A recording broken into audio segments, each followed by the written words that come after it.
అంటే నిజంగా ఉద్యోగాలు కావాలి అంటే ఇక్కడ మీరు రాస్తుంది నాకు తెలుసు. చెన్నూరు చక్కెర ఫ్యాక్టరీ కానీ, పొద్దుటూరు పాల ఫ్యాక్టరీ కానీ, కడప ఉక్కు,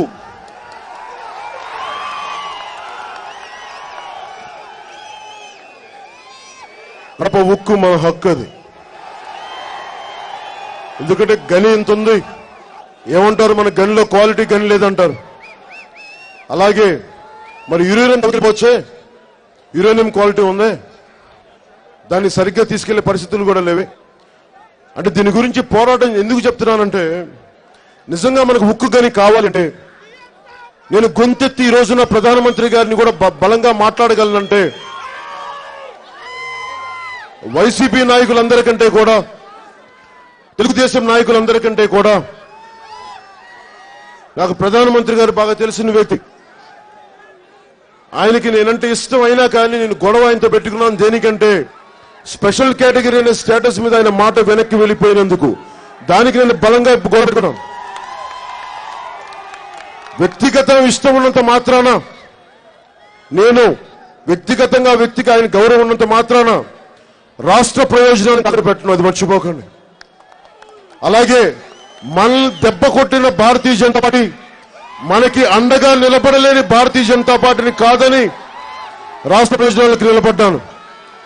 ఎన్ని సమస్యలు ఉన్నా కానీ, ఎన్ని కష్ట నష్టాలు ఉన్నా కానీ ప్రజాక్షేమం కోసం ఉన్న సిపిఎం పార్టీలతోటి మనస్ఫూర్తిగా ఎందుకు జతకట్టామంటే 2019లో ప్రజా పోరాటాలతోటి సరికొత్త ప్రభుత్వం కావాలి, అది వామపక్షాలతో కూడిన జనసేన ప్రభుత్వం కావాలి అని చెప్పి నేను మనస్ఫూర్తిగా కోరుకుంటూ సిపిఎం నాయకులందరికీ మనస్ఫూర్తిగా మీ మద్దతుకి మీ నిలబడినందుకు పేరు పేరున మీ అందరికీ నేను ధన్యవాదాలు తెలుపుకుంటా ఉన్నాను.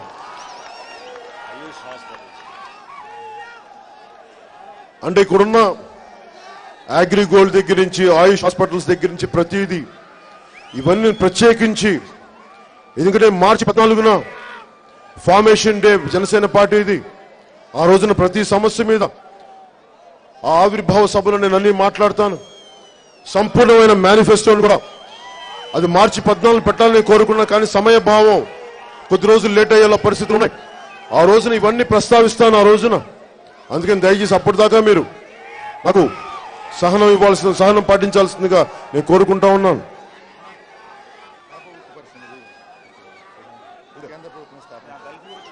ఏంలా రెవల్యూషన్ హ్యాస్ బిగన్ అనే పదానికి, విప్లవం, మార్పుకి, ఇంతమంది యువతకి ఉద్యోగాలు కావాలి అంటే, ఉదాహరణకి నా మీద కేసులు ఉన్నాయి అనుకుందాం. ముఖ్యమంత్రి గారిని తిట్టలేను, ప్రధానమంత్రి గారిని తిట్టలేను. ఏదన్నా మాట్లాడితే ఎందుకు మా వాళ్ళకి ఇలా చేశారు, పరిశ్రమ పెట్టలేదంటే పిఎంఓ ఆఫీస్ నుంచి అలా చూపిస్తారు, నీ మీద ఛార్జ్ షీట్ చేయమంటామని. మాట్లాడలేను. నాయకులకి క్రిమినల్ కేసులు ఉంటే సమస్య ఏంటంటే మన వైపు మాట్లాడలేరు. అది వాళ్ళు తప్ప ఒప్ప అనే కంటే కూడా మనకి న్యాయం జరగదు, అంతే. నేను చెప్తున్నాను, నాకు వ్యక్తిగతంగా నాకు సంపాదన మీద అవసరం లేదు. అందుకని మీకు నేను అండగా నిలబడి పోరాటం చేయగలను. నందికొట్కూరులో కొణిదెల గ్రామం ఎలా ఉందో, కొణిదెల ఇంటి పేరు ఎలా ఉందో, ఒక రోజున రాయలసీమ, రాబోయే రోజుల్లో రాయలసీమ జనసేన అడ్డా అవుపోతుంది. ఒకటే, ఇన్ని దశాబ్దాలు కొన్ని కుటుంబాలకి పల్లకిలు మోసాం, ఇన్ని దశాబ్దాలు మోసాం ఒకే కుటుంబాలకి, కొన్ని కుటుంబాలకి చాలు, మోసిన పల్లకీలు చాలు. కొత్త నాయకులు రావాలి, కొత్త ప్రభుత్వాలు రావాలి. మాట మార్చే నాయకులు కాదు, మాట నిలబెట్టుకునే రాజకీయ నాయకులు కావాలి.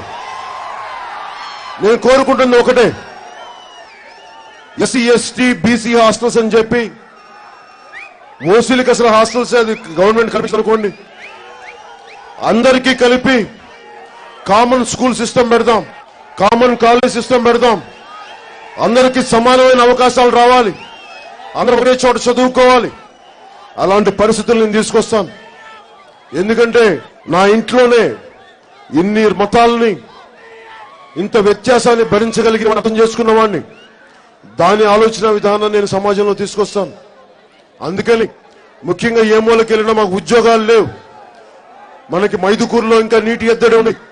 ఇలాంటివన్నీ ఇంకా సోమశిల ప్రాజెక్టు కావాల్సింది, మనకు నీళ్లు రావాలన్నాయి ఒక్కొక్క నియోజకవర్గానికి. ఇవన్నీ మాట్లాడాలి అంటే స్వార్థమైన రాజకీయ నాయకుల వల్ల కాదు, మీకు అండగా నిలబడే